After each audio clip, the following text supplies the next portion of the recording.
Good evening, everyone. Welcome to today is the 1st of November, and yesterday was Halloween.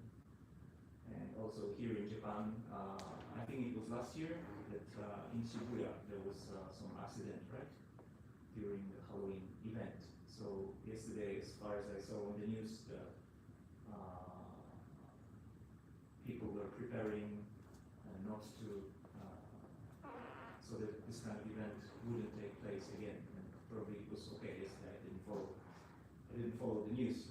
But today in the evening, I always actually, when I come here or when we meet people in different kind of places here in Tokyo, it's always when I see people coming, it's always sort of interesting for me to when I see your faces, it's like, why people come to do nothing?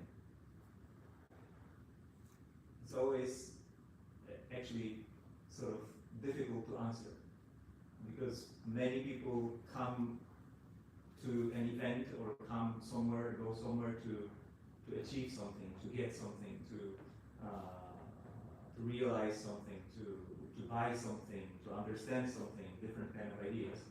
But I was talking to my friend, and we also have online classes, and also we meet in a temple. And then every time I see people coming, like 20 people, 30 people, everyone with notes, if there is a lecture, but even if for Zazen, I don't ask this question, but I always ask myself, why people come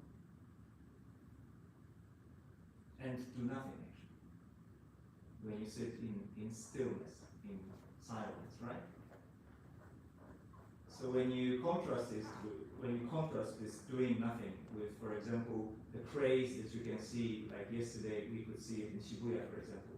Many people doing different kind of crazy things, and all of these sort of costumes and drinking and smoking and doing different things. I always think that it's much more fun. What is fun about Zazen? What is fun about sitting and doing nothing? And it's an open question. I'm not going to answer, because in my case too, when I started practice, so I asked myself, like, why? It's like when you see these people sitting and looking at the wall and doing nothing, the legs are hurting, and it's like 30 minutes, 40 minutes, 2 rounds, maybe sometimes 3 rounds. People are sleepy. What is so fun about it? But people come. Me too, I was coming. And I've been coming almost 25 years or something. And I didn't get anything. I didn't achieve anything. If I say I didn't achieve anything, maybe they will fire me from, from this work, but it's true. So there's this strange thing that probably, I think, me myself too, it's a question that we should answer ourselves. Like when you come here, for example, or when you sit in the morning or when you sit in the evening, why am I doing it? Why did I come here? It's, for example, Saturday evening, 6 o'clock, you can go to the party, you can go to the bar, you can go to the cinema, you can go to the date, you can go different kind of place. But you come and sit for 30 minutes, 1 hour, then you go home. And then next week you come again. It's really strange, actually. It seems kind of naive question, and you can ask, like, what are you talking about? But when you look at it seriously, what is there that actually makes people sit, and what is there that makes us do this thing? And this is kind of a question that I think we should answer, every one of us, right? It can take the whole life, and some of us, or most of us, probably will not find the answer. But I'm not sure even if it's about finding an answer. But continuing to question ourselves, why am I doing it? Or what do I want from this practice? So again, here, for example, when you come here, it's the same thing. Maybe if I ask you, I'm not going to ask you. If I ask you, maybe I would get, for sure, I would get different kind of answer. Why am I doing it? But at the same time, I'm not asking this question to discourage someone from coming here or from sitting. Quite the opposite. I think there's this strange, what do you call it? Force behind it or beyond it. It makes you come here and makes you sit.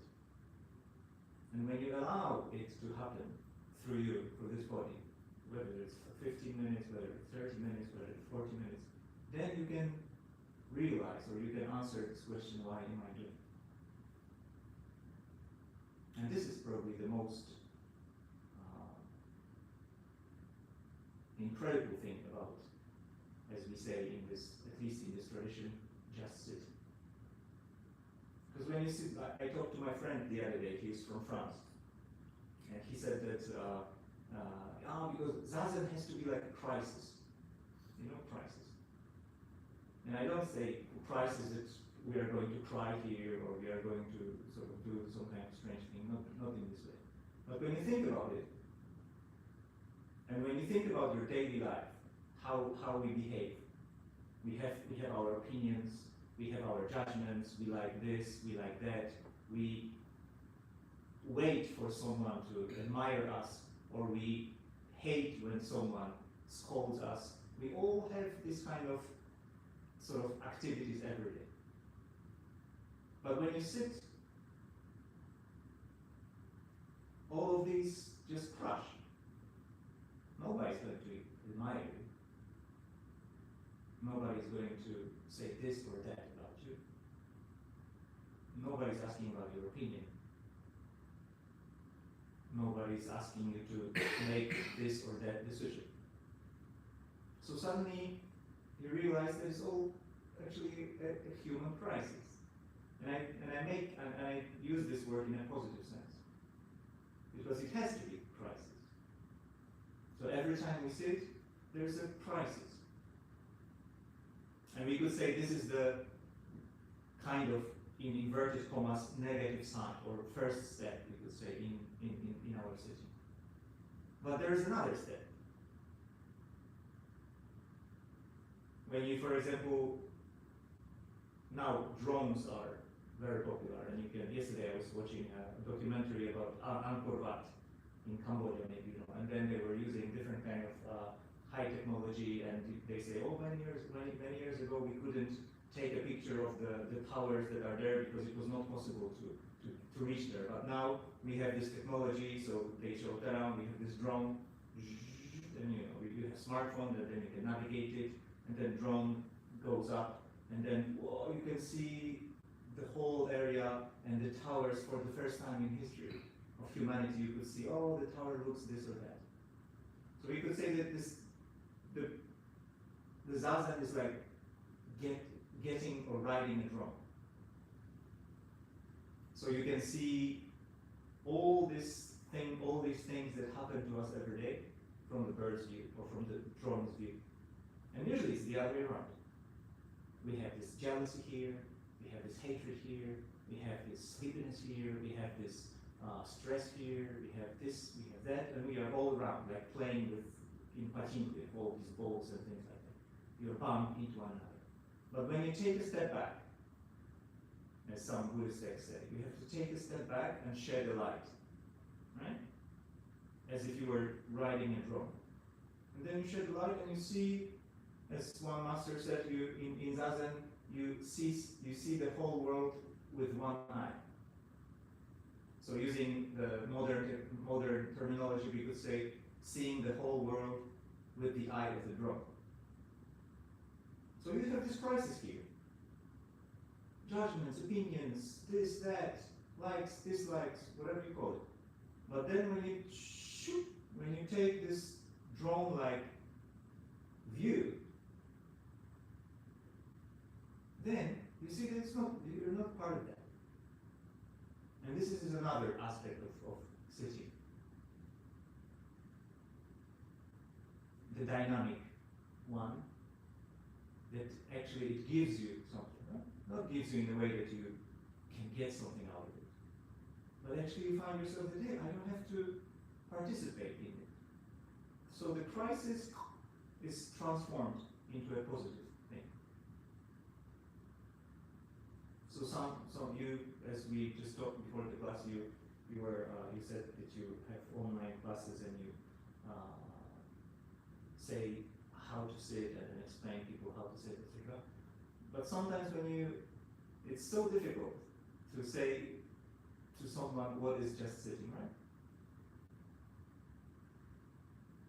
Yesterday I was talking to my friend who is living in Sendai, and there was one girl who came to him, and she said she went to one of the temples and they had this kind of like Zen experience. What do you call it? Zen experience day or something like that. And then my friend, he's a priest, and then he said to her, "Well, how was it? Did you like it?" And she said, "No, I didn't like it." And then he said, "Well, why didn't you like it?" "No, it was, they said just sit here for 40 minutes until you hear the bell. Because it's just sitting, right? But when you come to this first question, why do you come here? Is it a torture? Is it a punishment? No, it's not. It looks like punishment for some, right? You see people sitting like in soldiers-like pose and all black, not smiling, or eating only gruel, nothing else. What's fun about that? You have no hair, right? You cannot talk. When you walk, you have to look all this. You have to watch all the time the floor in front of you. What's fun about that?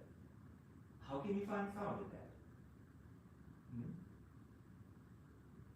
So the girl, when she comes, she says, "I'm not going to do it anymore."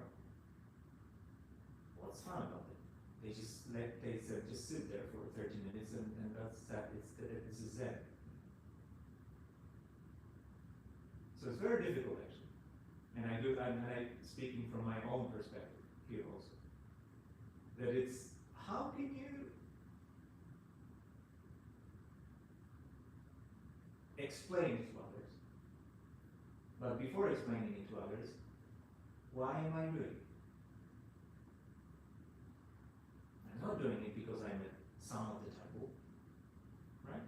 I'm not doing it because it's my job. So why am I doing it?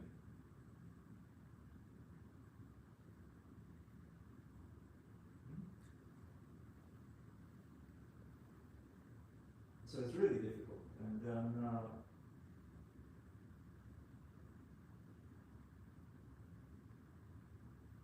people who come here and, for example, they, as I mentioned to you before the class, they were Japanese, and I said, let's do it in Japanese, and they say, some of them said, I'm not going to listen to Japanese because in Japanese I do not understand it. So it's better, or it's easier for me to understand it when you speak in English. But even in English, it's not easy, right?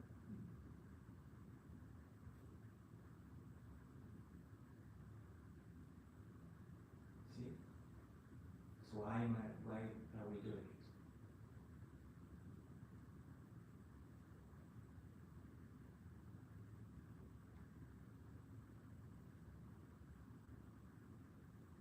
So coming back to the first thing that I said, I'm very, very happy always that I see people actually do it and continue to do it.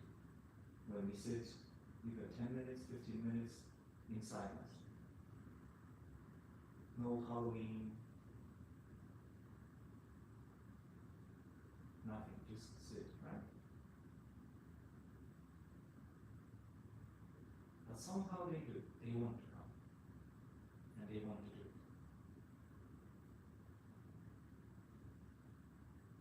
So in the same way, when you came here, now I will explain to you very simply, as I always do it in front of the camera, how to sit from A to Z.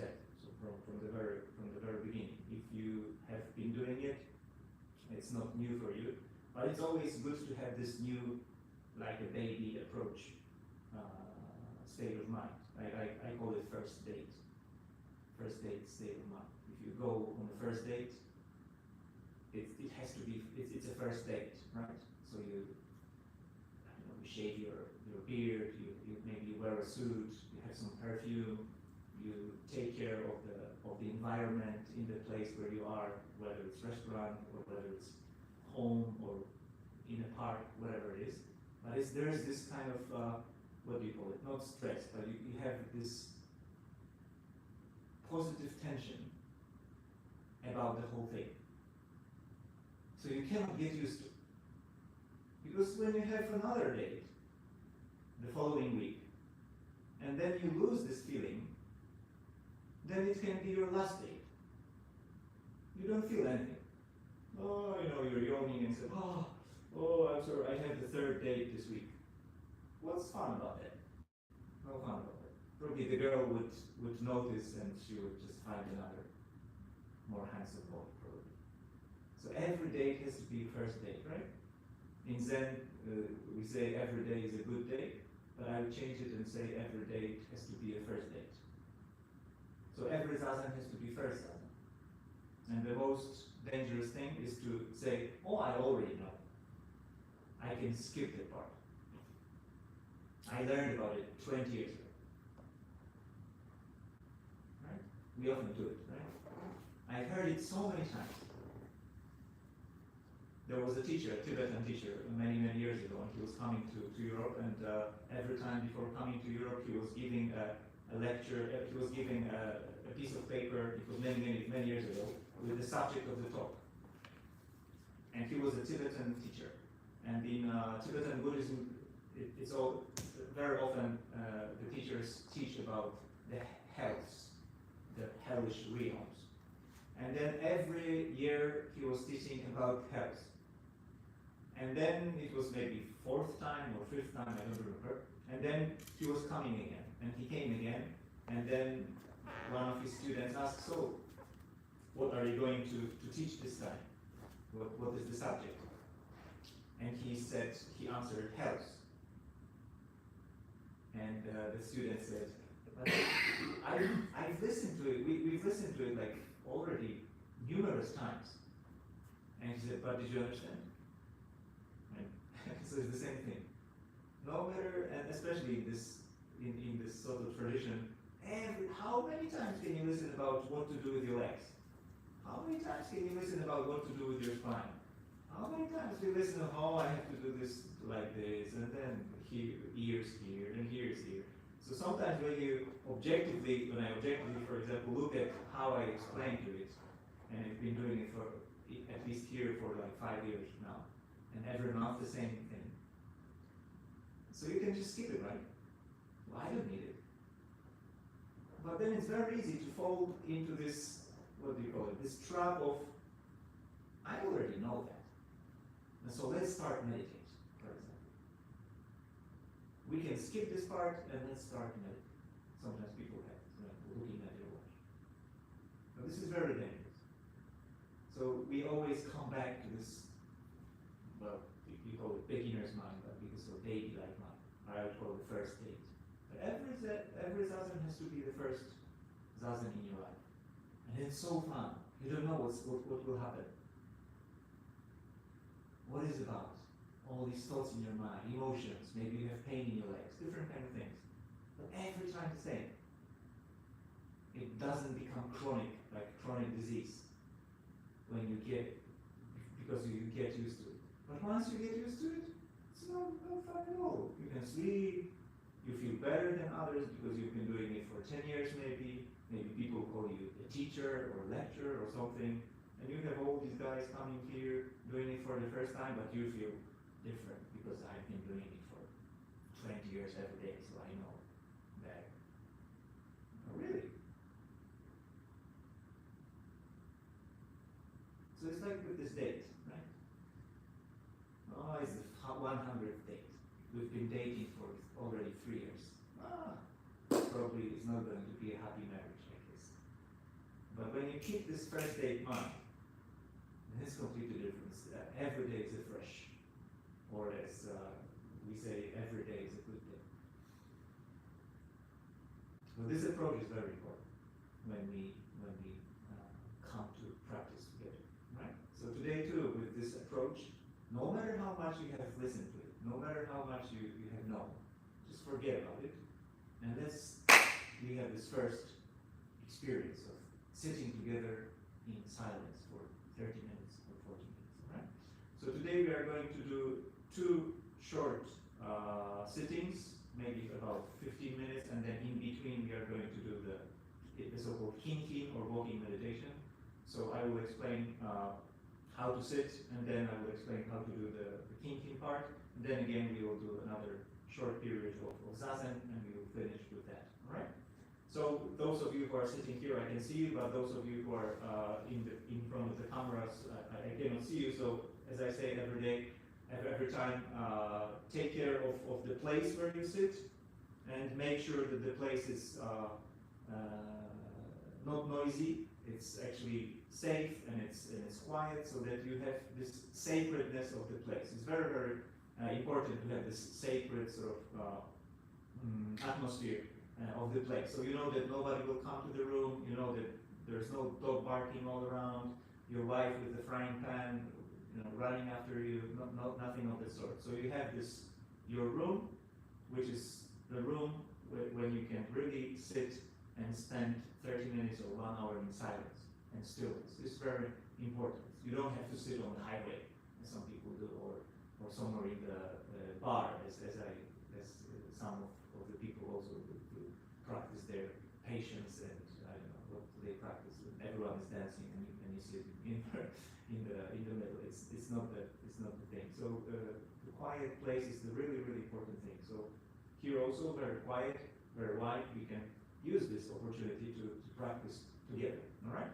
So when you sit in a formal position, as we do here, and on this beautiful thing called zafu in Japanese, and make sure first that you have built this triangle magical base that actually gives you support in your practice, so you don't levitate. Maybe some of you would like, maybe some of us would like to levitate and fly away somewhere to the moon. But then it's not about that. So we come to the ground all the time. The closer to the ground, the better. So we have to make sure that our knees are on the floor, and our buttock, or my buttock, or your buttock has to be on the edge of this zafu, or this cushion. If you sit on the chair, it's a different thing, but also make sure that when you sit on the chair, it's not flat, but it's kind of leaning, because when it's leaning, it's natural, your spine is straight. When you don't have this leaning position, and you sit on the center part of your zafu, then you have the tendency to sit, as I say, in a smartphone position. So you have, WhatsApp and Facebook and Line and all these things. But then, so you have to slide down. When you slide down, then your knees are on the floor. Then naturally you sit straight. And it doesn't mean that you sit you pretend to do something with your body. Again, it's this force that I mentioned in the beginning. It's really sufficient to slide down on the floor. Then your pelvis is going is tucked in, and then it's enough. So then naturally your ears are in the same way with your shoulders. Your nose is in the same way with your navel, and you don't have to make any effort to do more. You have all these points. Now you have to do this, now you have to do this, you have to do this, what to do with your mind, what to do with your thoughts, when don't care about, blah, blah, blah. No, it's not necessary at all. You just make sure that 2 of your knees and your buttocks are they make this triangle base, and that's all. And the body takes care of you. So this is the very basic thing, once you sit in a formal position. Then when it comes to your knee, to your legs, so the first position, one of the positions in traditional way of sitting, traditional posture, is the so-called half lotus. So when you have your right leg on the left thigh, or the other way around, is also nice. When you go to full lotus position, so the left leg is always up. So if you can do it, you can do it also. And then you have this full lotus position. And whether it's half lotus position or whether it's full lotus position, both of them give you a very stable groundness feeling here. So again, when you see this Daruma doll, my favorite doll in Japan, much better than Barbie and much nicer than Ken and all these sort of anorexic dolls. Daruma doll is very nice, very sort of nice doll. But it's whether you push it, whether you kick it, whether you throw it, whether you stamp on it, whether you squeeze it, whatever you do with it, beam down, roll. It comes back. It comes back. And this is really cool. This is the coolest thing that I found in Japan, really. And it's not about being a doll, because as we know, traditionally, the so-called Daruma, or when we say in Buddhist Bodhidharma, who spent many years sitting in Zazen, right? So the Zazen gave him this stability. You sit like a stone. And then people can hit you, people can do different things with you. No, you do. And then you come back. So again, it's good to have this image in your mind. So you feel like a stone, or like a mountain, right? Solid base. So this is why we do it with this triangle. Of course, nobody is going to push you here, but then you have this solid position, whether it's half lotus, whether it's full lotus, doesn't matter. And then if it's for you sometimes, maybe for some people it's too difficult to sit in a formal position, then you don't have to sit in a formal position, and you can sit in the so-called Burmese position, where you have two legs parallelly, one in front of the other. This is also a very stable position, but again, make sure that you sit on the edge of the cushion. Then, nice position too, all right? So this is the very fundamental point. That's why, as I say, if we have earthquake, if we have tsunami, if we have different kind of calamity going around, take your zafu and go away. Leave your smartphone, take your zafu and escape, right? Because zafu is a really game changer. It saves your life. Whether you watch TV, whether you I don't know, play with your dog on the carpet at home, whatever you do, it's always you have this zafu life, right? Zafu. It gives you hope, this Daruma doll kind of experience, right? Whether your wife is screaming at you, but you have this Daruma kind of like, you can smile and then no problem, right? Otherwise, oh, I'm sorry, you're kind of like a little boy, you have to escape. But when you have this zafu, it gives you this kind of dignity, right? And this is what's actually what's happening when you see all those traditional postures, how all these great masters sit. Wow, they look so nice, right? They look so dignified, like really the Daruma doll. They just sit and do nothing. And again, they watch everything from this bird's view, or from this drone's view, right? It's not like being indifferent, it's not the case. But really you have this peace there. Maybe that's why people do it, right? Coming back to this first thing. So again, once again, this is this Daruma thing that is really important to make sure that you have it. Then when you have this, I will sit now.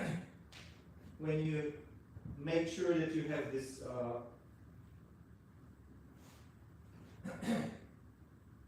stable position that gives you groundedness.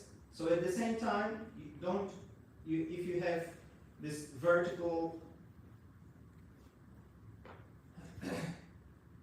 When you sit in this way, you have this groundedness here, which is your base, but at the same time you have to go up. So you have this connection with earth and heaven.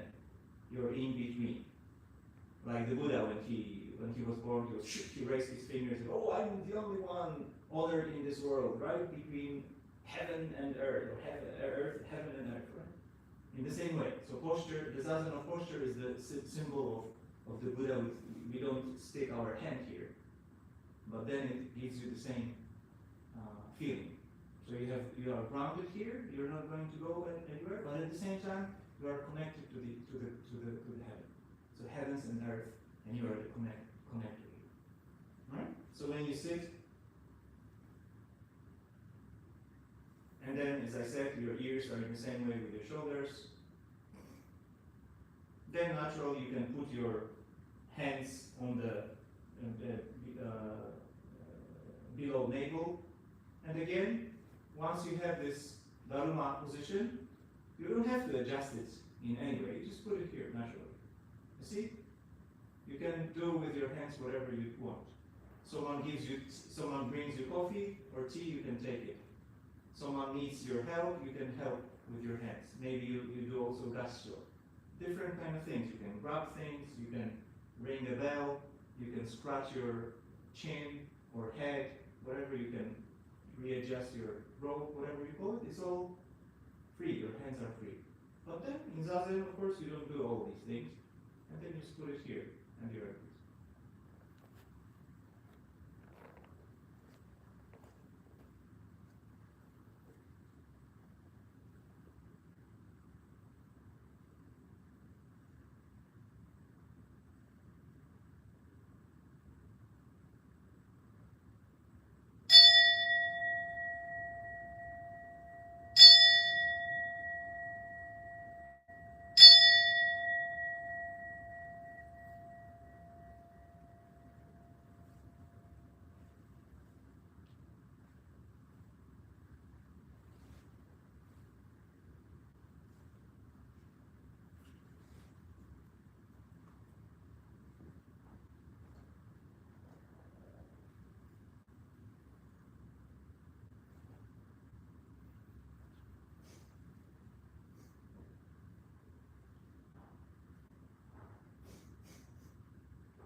your hands together and make a bow.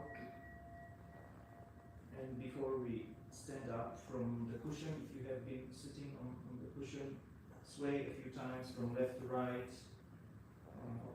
And when you're ready to stand up, so please stand on your cushion and fix it.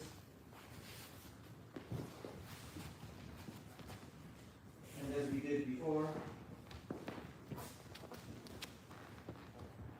make a bow to the cushion. And then turn, and one more bow to those people who are sitting with you. And now we are going to, maybe I will stand here because the camera, the so-called kinkin, or well, it's called, some people say walking Zazen, or walking meditation, or walking Zen, whatever you call it. So when you were sitting in Zazen and you were holding your hands in this position, so now you fold your thumb in your left hand and you put it around your solar plexus here, and you cover it with your right hand, so that you have this kind of you have a place here, and then when we will go proceed in front of one another, turning left. So when you were sitting on the cushion, then you turn left and go right after another. When you were sitting at home or when you were sitting alone, of course it doesn't matter because there are no other people. But I will explain how to synchronize your movements with your breath. So imagine that these are your legs or your feet. So when you take an in breath, so you move with your right hand, with your right foot on the out breath. So you take an in breath, and on the out breath you make one step, which is half a step. So we don't sort of stomp like dinosaurs or like elephants, but you very delicate walking as if you were not walking at all. So when people were watching it, you from the distance, from the outside, they said, "Oh, this guy is not walking at all. What is he doing? He's standing in a place for 5 or 10 minutes." But actually you are walking. But very slowly. Sometimes when you see people in a big community, for example, so really they're like shadows, don't walk at all. But actually they do. It's very delicate, very subtle walking. So when you start your practice and when your breath is not so deep, then of course your walking will be faster. But with time, when you settle down and when your breath becomes longer and longer, then it's of course the pace will also go along and it will be slower. So, but don't care about that. The idea is that when you practice with other people, so you don't have this egoistic me and my breath and my kinkin, right? But you also have to take care of other people in front of you, so that you don't bump into another person, but at the same time, the person who is walking behind you is not going to bump into you, right? Because we will have a domestic war here, right? Or religious war. So we don't want that. So at the same time, when you focus on your breath and you proceed, but at the same time you have this sort of, what do you call it, spacious awareness, so that you know that there are people around you, and then you form a very beautiful general image of communal practice, we would say. And this is really wonderful, actually. Then it also teaches you kindness, it teaches you consideration for others. It's not only, oh, me and my Zazen and I'm going to be like, no, it's not the case, it's not the case. Oh, there are people around you. There's someone behind you. There's someone in front of you. There's someone on the right. There's someone on the left, maybe. So then you have to find your place within this community and then proceed. Not to be too much into yourself, but at the same time, oh no, I'm going to, no. You have to balance these two. It's very difficult, actually. But it's actually a wonderful thing when you do it in a correct way. Maybe correct is not a good word. But anyway, so when you take a breath, so on the out breath, you have this half a step with your right foot. Then again, when you take an in breath, on the out breath, you have your step with your left foot. Then again, when you have in breath, out breath, in breath, out breath, in breath, out breath. Right? So let's do it for maybe 1 or 2 minutes together. those of you who are watching also, if you can, so please join us, all right? So please turn left. Turn left.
Make a bow and proceed going back to the cushion without taking shortcuts, please.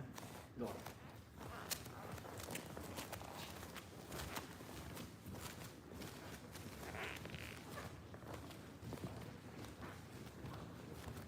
When you come to the cushion, as we did before, make one more bow to the cushion and one more bow. There was before that I mentioned it probably a few times here already. There was one Japanese man many years ago who lost his legs in he had defrosted his legs in it was in Siberia, I think. And then when he went to China, he had his legs amputated, and he couldn't walk. And it was not it didn't happen like recently, but it happened like 40 or 50 or even 60 years ago. So he didn't have, now maybe you can have these AI limbs or operated with your smartphone or something, like sometimes you can see the sportsmen like artificial limbs or something, what do you call it? I don't remember. But 50 or 60 years ago, it was a thumb, a wooden thumb. So he didn't have legs. They had to be cut somewhere here. And when he came to Japan with these artificial legs, they were very heavy. Because 2 pieces of wood, so you can imagine, one here and one here, right? And of course, he has to learn how to walk. And now, we walk. We can, as I said, just right, left. You can run. You can hide. You can escape. You can whatever. You can do everything with your legs. But he couldn't, because he didn't have legs. But then when he had these limbs amputated, and then he had these artificial wooden ones, so of course he wanted to learn to walk. And then he wrote very beautiful, in a very beautiful way, how his training or how his rehabilitation sort of proceeded. He was already in Japan at the time. And then when he made first steps using these wooden limbs, really one step, as if we were just doing now, right now. In breath, half a step. Oh, it's so boring. In breath, half a step. Why am I doing here? Why am I doing it? Then again, in breath. Oh, come on. We may have such thoughts, and we probably do. This guy is so slow in front of me, or maybe this is snoring behind me, or this one maybe farted, or this one whatever. We have this kind of. But then in his case, he began to cry. And he said, for the first time, I realized what it is to walk. And the ironic thing is that I realized what it is to walk without my legs. I lost my legs. And it taught me what beautiful thing it is to walk. Even if these are not my legs. But we have legs. Have we ever thought how beautiful it is to walk? Come on. Who might think about walking, right? So it's not only about walking like zombies. Or they told me to walk thinking, so I'm walking thinking. 5 minutes, whatever. It's not like that. This is really not the level we are sort of dealing with, right? The purpose of this practice is to feel this happiness or wonderfulness or amazingness, whatever you call it, when you take every step. So then your girlfriend calls you, and then you're walking to the station, and she says, what are you doing? Hey, I'm walking to the station. Why are you so happy? Because I'm walking to the station. Hey, have you drunk something? No, I'm just walking, right? I'm walking to work. You get up in the morning, I'm walking to the toilet. Wow, 3 meters, maybe 4 meters, I don't know. Maybe you have to go downstairs. Maybe you have to go upstairs. I don't know where you live. I'm walking upstairs. I'm walking downstairs. Every day. Then it's the real king. Then it's the real practice, right? So this person also, he lost his legs and then he realized what it is to walk without legs. But we have legs. But we so rarely realize it, right? So we shouldn't treat this practice in a technical term. Oh, I should keep my hands this, not like this, because this is wrong, this is right, or here, like kind of robot-like way. It's not so important. It's not so important. Then we have to come back to this first question that I was asking myself here when we came. Why am I doing it? Why am I doing it? Right? It's the same thing. Every time it comes back to the same thing. Why am I walking this way? Because my teacher told me? Come on. Because this is Zen? Come on. No. We have to find this wow in every step, right? Or we have to have this wow in every breath. In breath, out breath, in breath, out breath. What's fun about it? Well, there is no bigger fun than that. And this is the place where we target. We should target, right? Otherwise, then I'm busy. I have to go. Right? So with this recognition, when we just had 1 minute here. But sometimes when we see people, like how we walk, even when people come here or in a different place,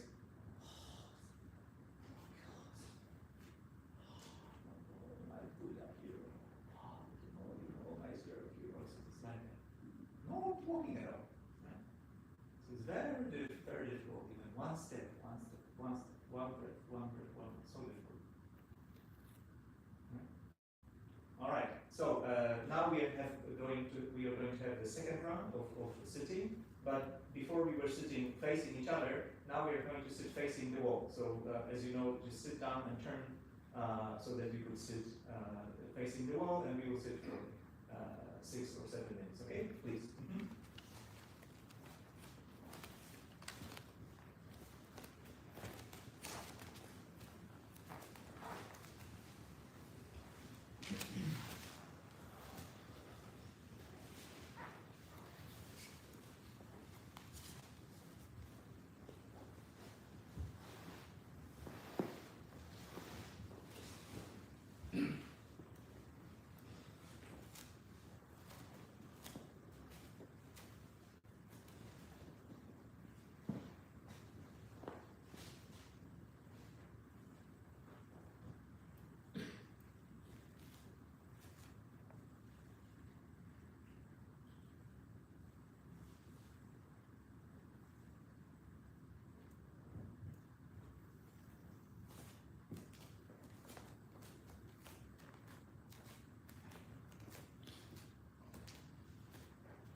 together, make a bow.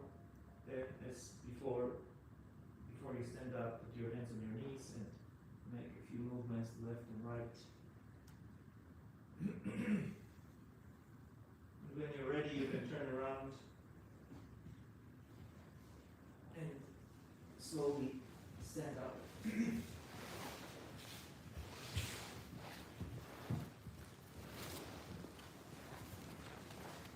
one will bow to the cushion.